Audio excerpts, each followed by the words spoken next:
kid, I always wanted to build a pinball table, and I guess I'm still a kid at heart because I've gone and I've started the process of building it.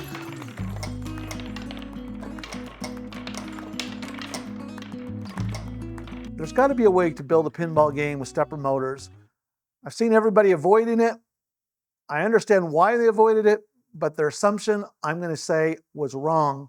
You can do it if you understand what's going on. I'm going to show you in this series how to build your own pinball game. It's a relatively low-cost machine, yet it's going to play like a full-size pinball game. I'm going to show you a little demo of it today, and then in the series, I'm going to go into a great deal of detail on how to do it. Definitely don't need to be an electrical engineer in order to do this project. You need a screwdriver, and you need to be able to plug in 24-volt wall wart. I want to give you a little bit of the mechanics of what's going on here. In later videos, I'm going to give you all the specifics, but I got an Arduino Uno with a screw shield that I've got all my wires hooked up to that go to a TB6600 stepper motor driver. I've got some flipper buttons, and the Arduino is powered by a 9-volt battery. The stepper motor drivers are powered by two 24-volt wall warts that just plug in like so that very, very limited, easy wiring. Underneath my pinball machine, I've got a Nema 23, and this particular one has a max amperage of 2.8 amps and a torque of 1.24 Newton meters. The pinball flipper that later in a video I will show you how to model is about 76 millimeters long. This end's about 16, and this one is about 19. This cover goes across this, so just so you get a feel. Sorry that some of this is upside down, but there we've got 87.58 millimeters, so it does add a little bit of length to the flipper. And then I've got various balls that I'm going to test out.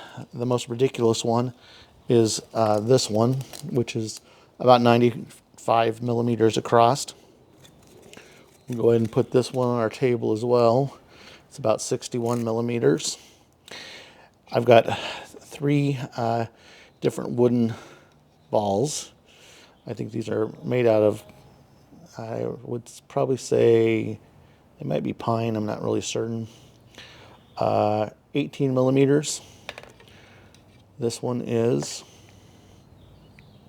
24.34 millimeters. And this one is 37.98 millimeters. We also have a supposedly regular pinball. It's got the highest mass of all of these. It's about 27 millimeters in diameter. This is a bouncy rubber ball like you buy for jacks, and it is 25.5, so it's about the same diameter. And then this is a glass marble, which is 24.96 millimeters.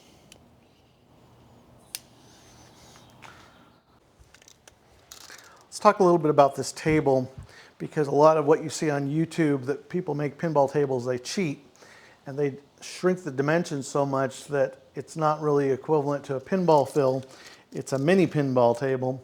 Right now I've got this at about 18 1/4. There's no limitation going sideways. I have this primarily set up because that's the size of the board I had that was scrapped for underneath. But this is the critical thing. You want a reasonably long length here to the end of your table. And right here from the flipper to the table, I've got about 37.5 inches, which is way longer than most people's. And I've got a rise of maybe 5 inches vertically. So that gives you a reference point of what exactly you're looking at. And now we're going to go ahead and test various balls of different weights, and given the Nema 23s that are underneath, see how well it's capable of driving them forward. Here's a large styrofoam ball.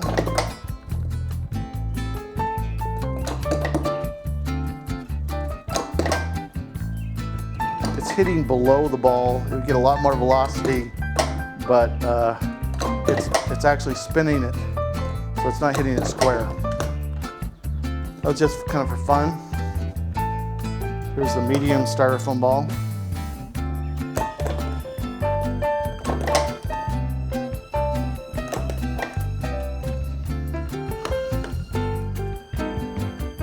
Here's the large wooden ball.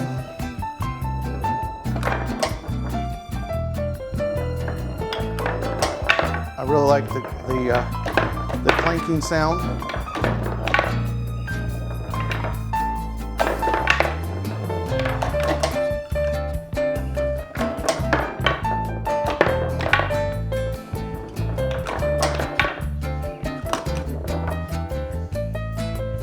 Here's a rubber ball.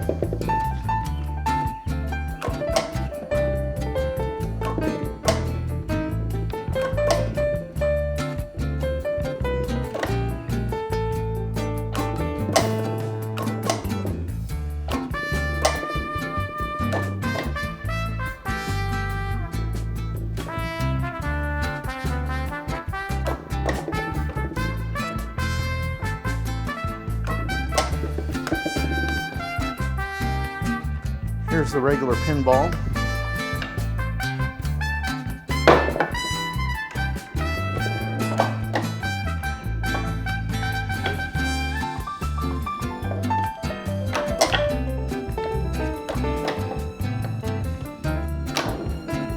It will get at the end of the table if you hit it just right, but it's not real snappy in the middle part of the flipper.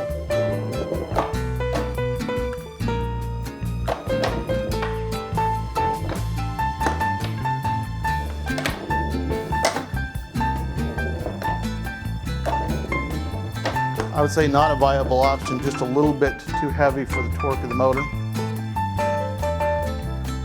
Let's go with the medium-sized wooden ball.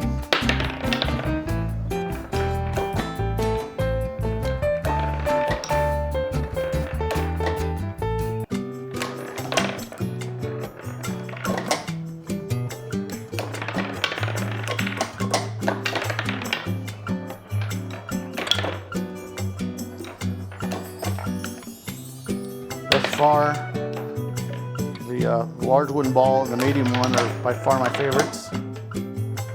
We've got significantly more velocity with this one. That is definitely a very playable pinball scenario.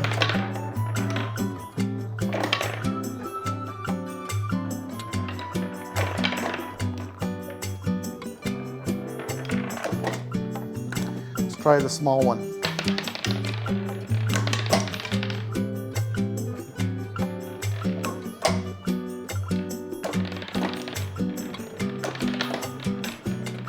Now, the rubber band is actually set too high for the small one, so you're not really getting the kind of rebound. If I lower the rubber band, I get a much higher rebound. But you can see, even with this, you get really good speed and play out of it. For all the balls that I'm testing, you really should have a plexiglass shield over the top to protect your eyes in case something shatters. That's particularly true with the glass marble because when it hits something hard, I have found chips of glass. When you test, make sure that you have eye protection on. This is a demo of the glass marble. Once again, make sure you have a safety piece of plexiglass over in case it chips the marble.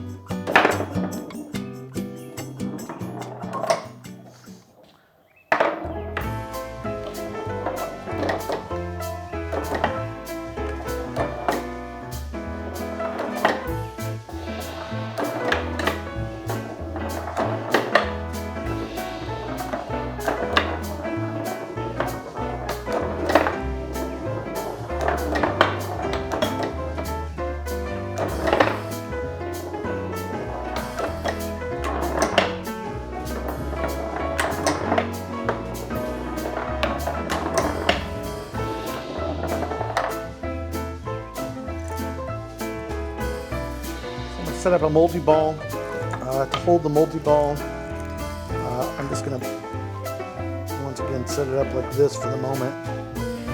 And we'll just put some dominoes down as ball holders for simplicity's sake and demonstration's sake. Let's go ahead and put one back here in the back, and you can maybe see that I already set down a couple little sound devices. These are just like Christmas bells. These might come rolling off, but let's make something that we can have a little noise action and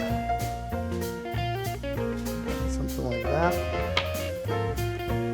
Moment of truth. Let's find out what multi-ball's like.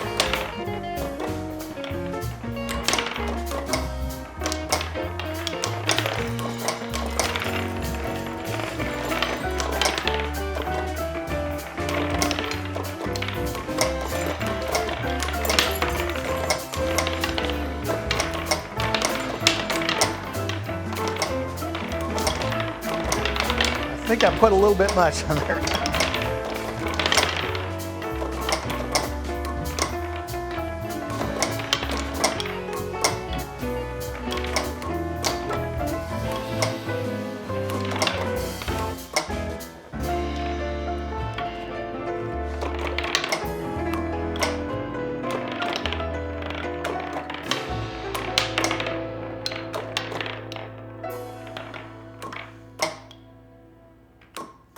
All right, that's pretty fun, but I think it would be even more fun if we had a way to keep score. Hey Charlie, you ever feel like you're a pawn in just some giant pinball table? Ah, Fred, you're so cynical. I told you.